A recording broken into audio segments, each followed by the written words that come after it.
From JBS Studios in Greater New York, this is the JBS News Update with Teisha Bader.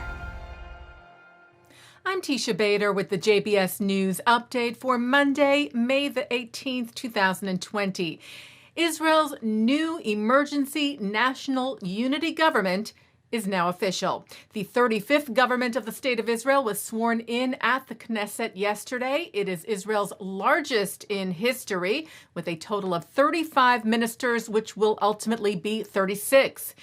Benjamin Netanyahu was sworn in as prime minister, with blue and white chairman Benny Gantz sworn in as alternate prime minister and future prime minister, as well as Israel's new minister of defense.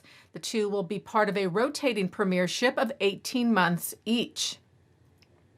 In one of his first acts as Israel's new defense chief, Gantz committed to returning home those being held by terror group Hamas in Gaza.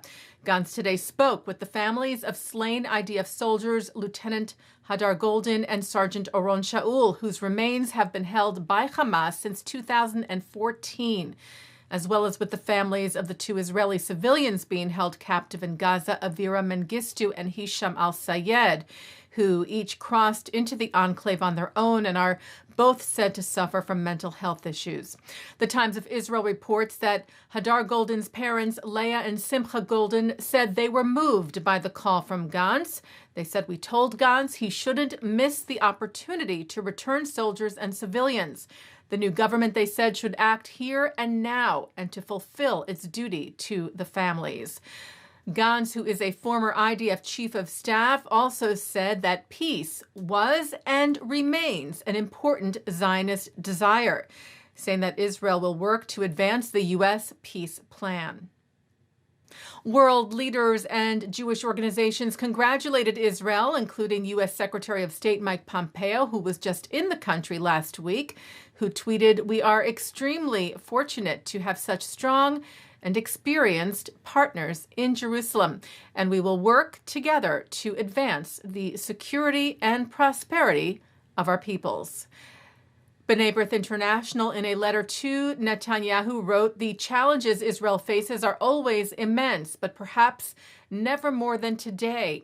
Yet, as we have witnessed through the course of the COVID-19 pandemic, Israelis have always risen to challenges and threats with determination, creativity, and courage."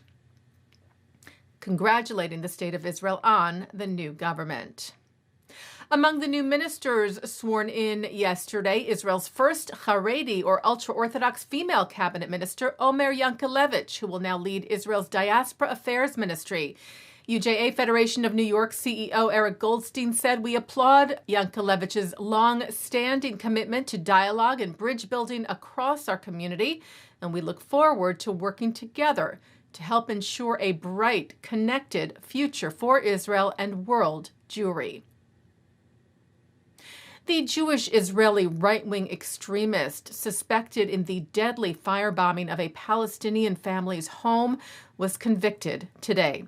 The Lod District Court found 26-year-old Amiram Ben Uliel, a resident of an outpost outside the West Bank Jewish settlement of Shiloh, guilty of 3 counts of murder, 2 counts of attempted murder, and 2 counts of arson.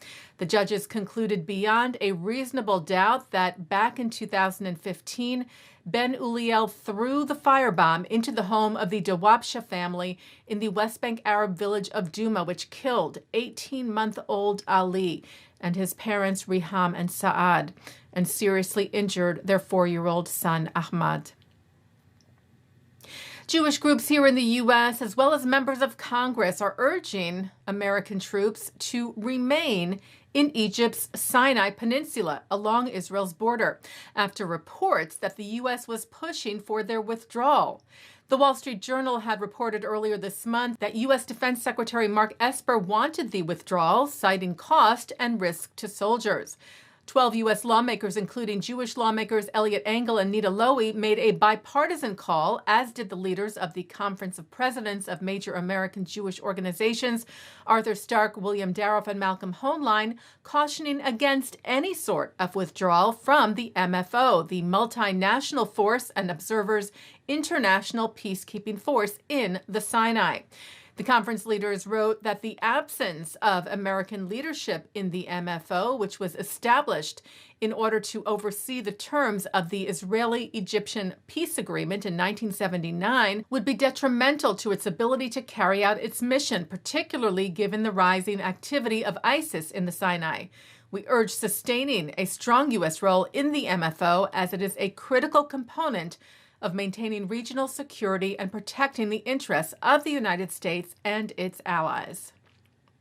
Jewish organizations shared their outrage over remarks made by Alaskan Republican lawmaker Ben Carpenter about possible measures to be taken when lawmakers there reconvene to curb the spread of the coronavirus.